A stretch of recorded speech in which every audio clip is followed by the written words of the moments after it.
ఒక్కసారి ఆ ప్రారంభాన్ని గమనిద్దాం. ఒకే ఇంట్లో పుట్టిన ఇద్దరు అన్నదమ్ములు, ఒకే తల్లిదండ్రులు, ఒకే వాతావరణం. చూసేందుకు ఎంతో ఆత్మీయంగా, ప్రశాంతంగా అనిపించే ఈ ప్రారంభం చివరికి ఒక మహావిషాదానికి దారితీసింది. అదెలాగో తెలుసా? ఒకరోజు ఆ ఇద్దరూ దేవుని సన్నిధికి తమ అర్పణలను తీసుకొచ్చారు.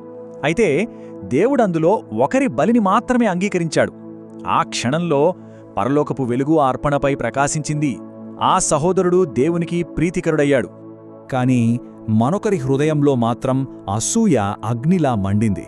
వెలుగుకు దూరంగా ఆ చీకటి అతని అంతరంగాన్ని పూర్తిగా కమ్మేసింది.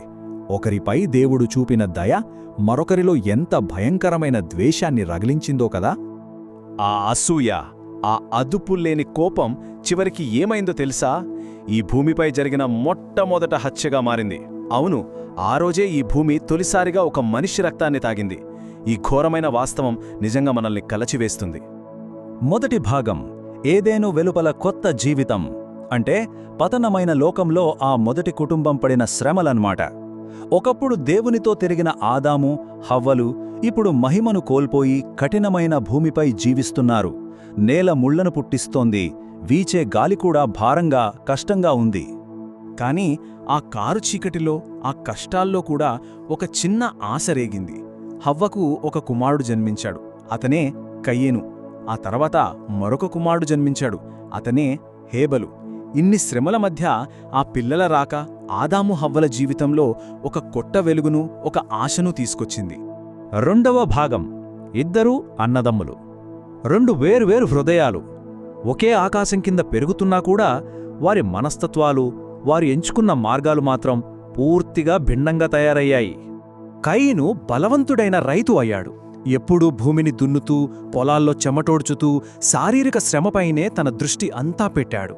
మరోవైపు హేబేలు ప్రశాంతంగా తన గొర్రెలను కాపాడుకునే కాపరి. గొర్రెల మధ్య ఉంటూ ఆకాశాన్ని చూస్తూ దేవుని మహిమను తలంచేవాడు.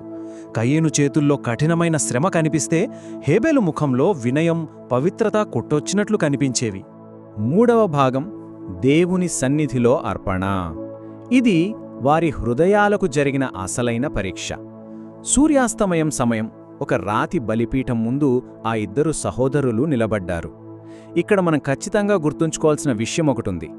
దేవుడు కేవలం మనం తెచ్చే అర్పణను మాత్రమే చూడడు, దాన్ని తెస్తున్న మన హృదయాన్ని కూడా చూస్తాడు. కయీను తెచ్చిన అర్పణ చూస్తే అది భూమిలో పండిన ఒక సాధారణమైన పంట. అతని చేతిలో అర్పణ ఉంది, కాని హృదయంలో మాత్రం ఎలాంటి వినయం లేదు. కాని హేబెలు అలా కాదు. తన మందలో మొదట పుట్టిన అత్యుత్తమమైన గొర్రెను ఎంతో గౌరవంతో తీసుకొచ్చాడు. అది కేవలం ఒక గొర్రె కాదు, అది దేవుని పట్ల అతనికున్న స్వచ్ఛమైన భక్తికి నిదర్శనం. దాని ఫలితమే గ్రంథంలో రాయబడిన ఈ అద్భుతమైన వాక్యం: యెహోవా హేబేలును అతని అర్పణను లక్ష్యపెట్టెను. ఒక్కసారి ఊహించండి, ఆకాశం నుండి ఒక ప్రకాశవంతమైన వెలుగు హేబెల్ అర్పణపై పడటం. అద్భుతంగా ఉంది కదూ? కాని అదే సమయంలో కయీను అర్పణ అంగీకరించబడలేదు. అప్పుడే కయీను ముఖంపై ఒక నల్లటి నీడ కమ్ముకుంది. అతనిలో కోపం రగులుకోవడం మొదలైంది. నాలుగవ భాగం తలుపు దగ్గర పాపం. ఇది దేవుడు చేసిన హెచ్చరికను విస్మరించిన ఘట్టం. ఇక్కడ కయీను ముఖ కవళికలు పూర్తిగా మారిపోయాయి. కళ్లలో చెప్పలేనంత కోపం. పాపం ఎప్పుడూ ఒక్కసారిగా మనిషిని నాశనం చేయదు. మొదటది మన హృదయంలో చోటు కోసం ఎలా వెతుకుతుందో ఈ సన్నివేశం మనకు కళ్లకు కట్టినట్లు చూపిస్తుంది. సరిగ్గా ఆ సమయంలోనే దేవుని గంభీరమైన స్వరం వినిపించింది. పాపము తలుపు దగ్గర పొంచియున్నది, అది నిన్ను ఆశించుచున్నది గాని నీవు దానిని ఏలవలెను. ఇది ఎంత లోతైన, ఎంతటి ప్రేమతో కూడిన హెచ్చరికో గమనించారా? ఆ క్షణంలో కయీన్ ముందు రెండు దారులున్నాయి. ఒకటి పశ్చాత్తాపపడటం, రెండవది పాపములో పడిపోవటం. అతనికి అదే ఆఖరి అవకాశం. ఐదవ భాగం మొదటి రక్తపు చుక్క. తుఫానుకు ముందు వచ్చే భయంకరమైన నిశ్శబ్దం. పాపం. ఆ దైవిక హెచ్చరికను కయీను పెడచెవిన పెట్టాడు. మరుసటి రోజు ఉదయాన్నే ఒక నిశ్శబ్దమైన పొలంలో ఇద్దరు సహోదరులు కలిసి నడుస్తున్నారు. హేబేలు తన అన్నను గుడ్డిగా నమ్ముతున్నాడు. ఆ అమాయకుడికి ఏమీ తెలియదు. కాని కయీను మనసులో మాత్రం ఆ చీకటి అంతకంతకు పెరిగిపోతోంది. బహుశా ప్రకృతికి కూడా రాబోయే ప్రమాదం ముందే తెలిసిందేమో. వాతావరణం క్రమంగా చీకటిగా మారుతోంది. వీచే గాలి భయంకరంగా భారంగా తయారైంది. ఆకాశమంతా నల్లటి మబ్బులతో నిండిపోతుంది. ఆ పొలంలో నిశ్శబ్దం, ఒక ఉద్రిక్తత భయానక వాతావరణాన్ని సృష్టిస్తోంది. ఆ కారు చీకటి నీడలు నేలమీద పడుతుండగా కయీను అకస్మాత్తుగా తన తమ్ముడిపై దాడి చేశాడు.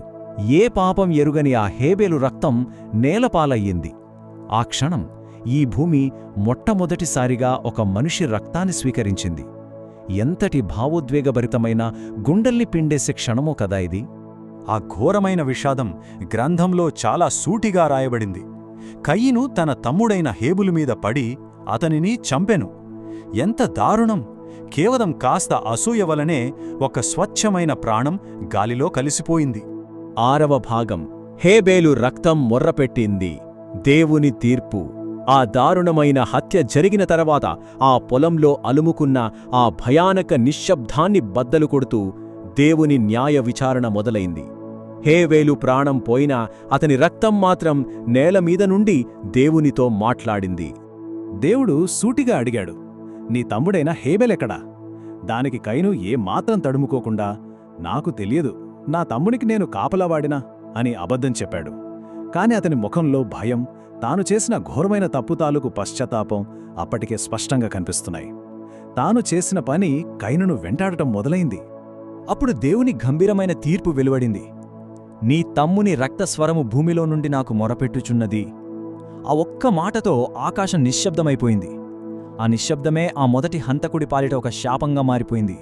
కయీను జీవితాంతం ఒంటరిగా ఈ భూమి మీద దిక్కులేకుండా తిరిగేలా శపించబడ్డాడు. అసూయ అతనికి ఆ ఒక్క క్షణం మాత్రమే సంతృప్తినిచ్చిందేమో కాని అతని జీవితంలో ప్రశాంతత లేకుండా చేసింది. చేతుల నిండా రక్తం, హృదయం నిండా భయం మోసుకుంటూ ఎప్పటికీ శాంతి దొరకని ఒక ఒంటరి భయంకరమైన జీవితాన్నతను గడపాల్సొచ్చింది.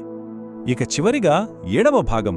అంతిమ వారసత్వం, మరణాన్ని జయించిన శాశ్వతమైన విశ్వాసం. మరి హేబేలు సంగతేంటి? హేబేలు చనిపోయాడు, అతని స్వరం మోగపోయింది. కాని అతనిలోని ఆ అచంచలమైన విశ్వాసాన్ని దేవుడెన్నటికీ మర్చిపోలేదు. అదే హేబేలు మనకు విడిచిపెట్టిన అసలైన వారసత్వం. దేవునిపై విశ్వాసమున్నవారు ఎప్పుడూ మౌనంగా ఉండిపోరు. ఈ కథ మనకొక అద్భుతమైన నిరీక్షణనిస్తుంది. గ్రంథంలో చెప్పినట్లు విశ్వాసము చేత హేబెలు కయీను కంటే శ్రేష్టమైన బలిని దేవునికి అర్పించెను. అతడు మృతి పొందియు ఇంకా మాటలాడుచునేయున్నాడు. ఆ కారుముబ్బుల చాటు నుంచి వస్తున్న ఆ సూర్యకాంతిని గమనించండి. హేబెలు చనిపోయినా అతని ఆ స్వచ్ఛమైన విశ్వాసం నేటికి ఆ వెలుగుల ఈ ప్రపంచానికి తన సందేశాన్నిస్తూనే ఉంది. ఇక ముగించే ముందు ఈ కథ మనకు నేర్పే ఒక లోతైన సత్యాన్ని మనం మననం చేసుకుందాం. దేవుడు ఎప్పుడూ మన అర్పణలను కాదు, మన హృదయాన్నే చూస్తాడు. సరే, మరిప్పుడు మన హృదయాల్లో అసలు ఏం పెరుగుతోంది?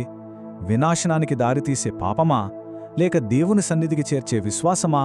కాస్త లోతుగా ఆలోచించండి. ఈ ప్రశ్నను మన మనస్సుల్లో ఉంచుకొని ఈనాటి మన అన్వేషణను ముగిద్దాం.